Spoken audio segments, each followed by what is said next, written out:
Okay guys, we're here to give a little update on the Sam Lurquin Savo project. Sam's got a lot of the blades forged and things are moving along quite nicely. Sam's got a unique way of naming his knives, and when I first came across the Savo, I was immediately intrigued because the word Savo is a place in Africa, actually in Kenya.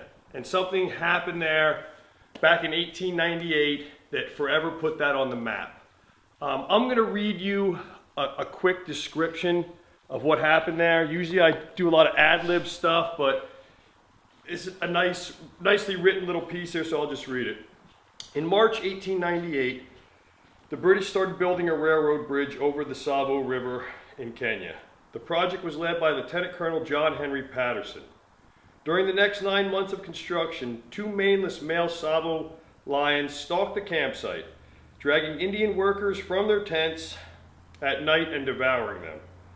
Crews tried to scare off the lions and built campfires and bomas, or thorn fences, around their camp for protection. To keep the man-eaters out, to no avail. The lions leaped over or crawled through the thorn fences. After the new attacks, hundreds of workers fled from Savo, halting construction on the bridge. Patterson set traps and tried several times to ambush the lions at night from a tree. After repeated unsuccessful endeavors, he shot the first lion on December 1898. 20 days later, the second lion was found and killed. The first lion killed measured 9 feet 8 inches from nose to tip of tail. It took 8 men to carry the carcass back to camp. The construction crews returned and completed the bridge in February 1899. The exact number of people killed by the lions is unclear. Patterson gave several figures overall, claiming that there were 135 victims.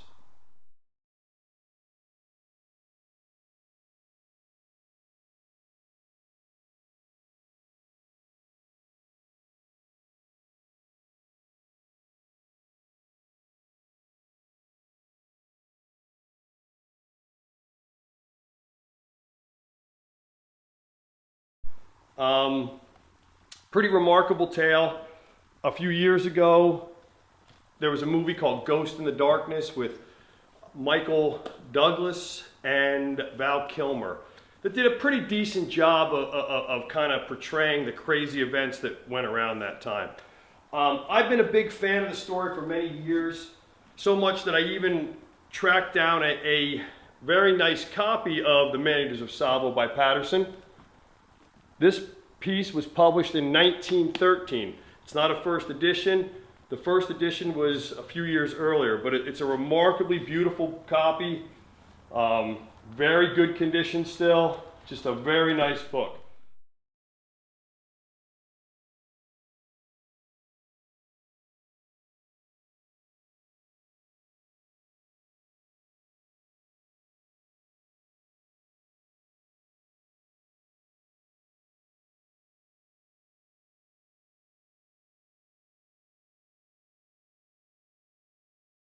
I actually, not this copy because it's worth too much to drag abroad, but when I was in Africa, I carried a copy of Patterson's book and read it. And I think when Sam made this knife, the Savo, he wasn't making a combat knife for man, because it's a very big knife. Big enough that it's better suited to be carried in a baldric rig. I think what Sam was trying to make here was a combat knife for beasts. And what I mean by that is, imagine laying in those canvas tents, night after night, building thorn bomas around your campsite, trying to protect yourself from something that you couldn't. All of a sudden, you know, a 9-foot lion would drag you out of your tent. I know there's no knife that's an equal for a lion, but I think we'd all feel a little bit better holding something like this in our hands. So when Sam made this knife, I truly think he was making a knife to fight off beasts, fight off monsters, so to say. Enough so that on my copy, embossed on the leather, there's a little slogan here. It says, "Just meat and bone."